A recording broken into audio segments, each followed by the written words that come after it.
sa shi albarka, duk inda suka sauka a dinga musu san barka, har ma a dinga kallon sa ana tabarakallah.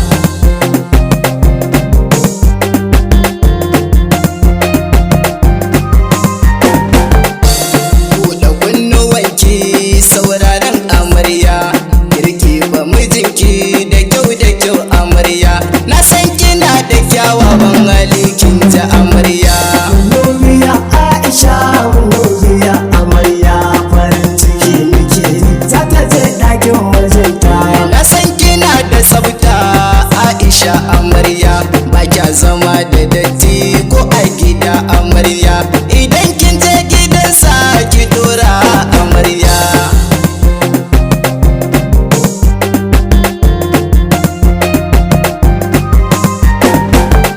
Biyayya ki yi masa Aisha amarya, idan ya ce ki yi mai ki je ki amarya, idan ya ce ki dena to ki dena amarya. Biya Aisha, biya amarya, farin ciki muke za ta je ɗakin mijinta. Rufin asirin mace an ce ɗakin mijinta, ki rike mijinki sosai kin san akwai zumunta, na fi so da an ganku a ce miji da mata.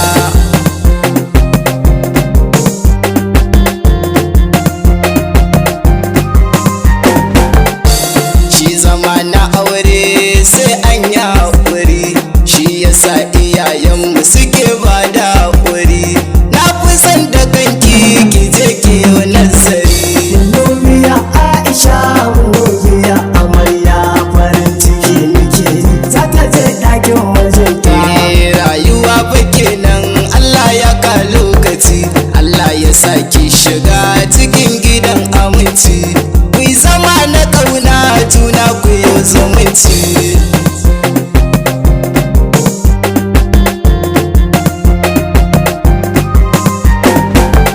Na dagare ka ango ka kula da martabarta, duk wanda ya rike aure wannan ya cire tuta, Allah ya sa ku zauna lafiya cikin nagarta. Biya Aisha, biya amarya, farin ciki muke za ta je ɗakin mijinta. Hassan uba sanna gaishe ka mai mutunci, wajen fage na nema na san baka da lalaci, na san za ka rike ta da amana cikin aminci.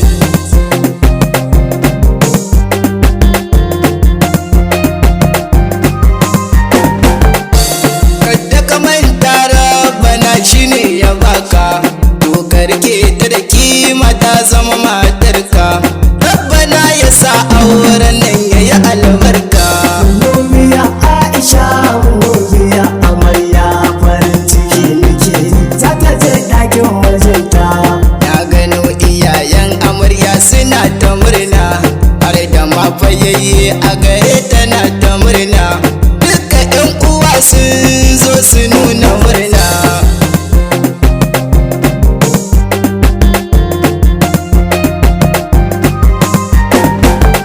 Husainu kai ne ka ce na je na rera waka, ni ko na ɗauki biro na je na rubuta ta, gashi yanzu wakar amarya tana jinta.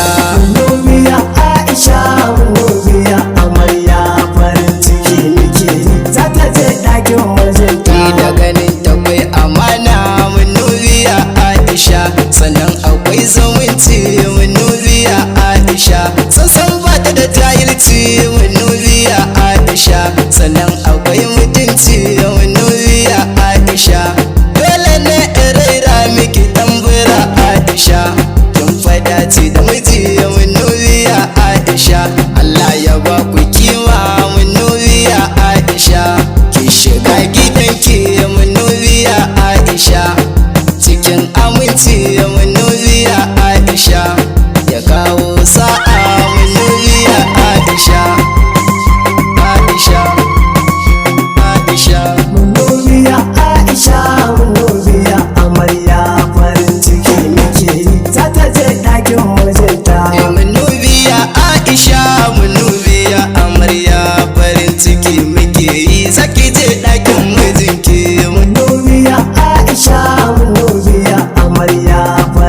ciki nake yi za ta je ɗakin mijinta.